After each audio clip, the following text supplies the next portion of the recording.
સ્વાગત છે મિત્રો તમારું આજે આ વિડીયોમાં। તો વિક્રમ ઠાકોરની નવી ગુજરાતી ફિલ્મ જેનું નામ છે વિક્રમ રાજા અને આ ફિલ્મ દિવાળીના તહેવારમાં રિલીઝ થવા જઈ રહી છે અને આ ફિલ્મનું અત્યારે ડબિંગ ચાલી રહ્યું છે। અને આ ફિલ્મ વિશે એક મહત્વની તમને વાત જણાવી દો કે આ ફિલ્મમાં આપણને વિક્રમભાઈ ઠાકોરનો ડબલ રોલ જોવા મળી શકે છે। હા મિત્રો, હું 99% કહી શકું કે આ ફિલ્મમાં આપણને વિક્રમ ઠાકોરનો ડબલ રોલ જોવા મળવાનો છે।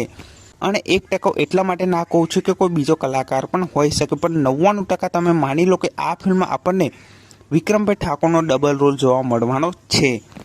અને ડબલ રોલ એટલા માટે કહી રહ્યો છું કે વિક્રમભાઈ ઠાકોરે જણાવી દીધું છે કે આ ફિલ્મમાં એક બાપ અને દીકરાની કહાની જોવા મળવાની છે। તો હોઈ શકે કે વિક્રમ ઠાકોરે બાપ તરીકેનો રોલ પણ નિભાવ્યો હોય અને દીકરા તરીકેનો રોલ પણ વિક્રમભાઈ ઠાકોર નિભાવતા જોવા મળી શકે છે। તો આવી રીતના આ ફિલ્મમાં આપણને વિક્રમભાઈ ઠાકોર ડબલ રોલમાં જોવા મળી શકે છે। અને આ ફિલ્મનું પોસ્ટર અને ટીઝર ક્યારે આવશે તો તમને જણાવી દો કે જ્યારે ખેડૂત એક રક્ષક ફિલ્મ દિવાળીના તહેવારમાં રિલીઝ થવાની હતી ત્યારે ખેડૂત એક રક્ષક ફિલ્મનું ફર્સ્ટ લુક પોસ્ટર છે નવરાત્રિના તહેવારમાં રિલીઝ કરવામાં આવ્યું હતું અને એ પણ વિક્રમભાઈ ઠાકોરના પ્રોગ્રામમાં। અને જ્યારે સોરી સાજણા ફિલ્મ પણ રિલીઝ થવાની હતી તેના ઘણા સમય પહેલાં વિક્રમભાઈ ઠાકોરના પ્રોગ્રામમાં એ ફિલ્મનું ફર્સ્ટ લુક પોસ્ટર છે રિલીઝ કરવામાં આવ્યું હતું।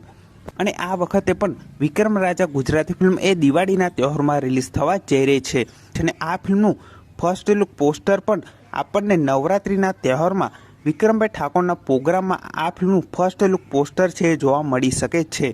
અને આ ફિલ્મનું ફર્સ્ટ લુક પોસ્ટર 1 ઓક્ટોબર સુધી લગભગ આપણને જોવા મળી જવાનું છે।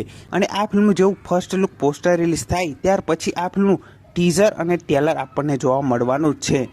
તો આ ફિલ્મની જેવી કોઈ બીજી અપડેટ આવશે તો સૌથી પહેલાં તમને આ ચેનલ પર હું જરૂરથી જણાવી દઈશ। તો આ ફિલ્મ જોવા માટે તમે અત્યારે કેટલી રાહ જોઈ રહ્યા છો એ કમેન્ટ કરીને જરૂરથી જણાવજો। બાકી જેવું આ ફિલ્મ પોસ્ટર અને ટ્રેલર આવશે તો સૌથી પહેલાં તમને આ ચેનલ પર જરૂરથી જાણવા મળી જશે। તો આ વિડીયો ગમ્યો હોય તો વિડીયોને જરૂરથી લાઇક કરી દેજો, ચેનલ પર ન હોય તો ચેનલને જરૂરથી સબસ્ક્રાઈબ કરી દેજો। તો ફરી મળે નવા વિડીયોમાં।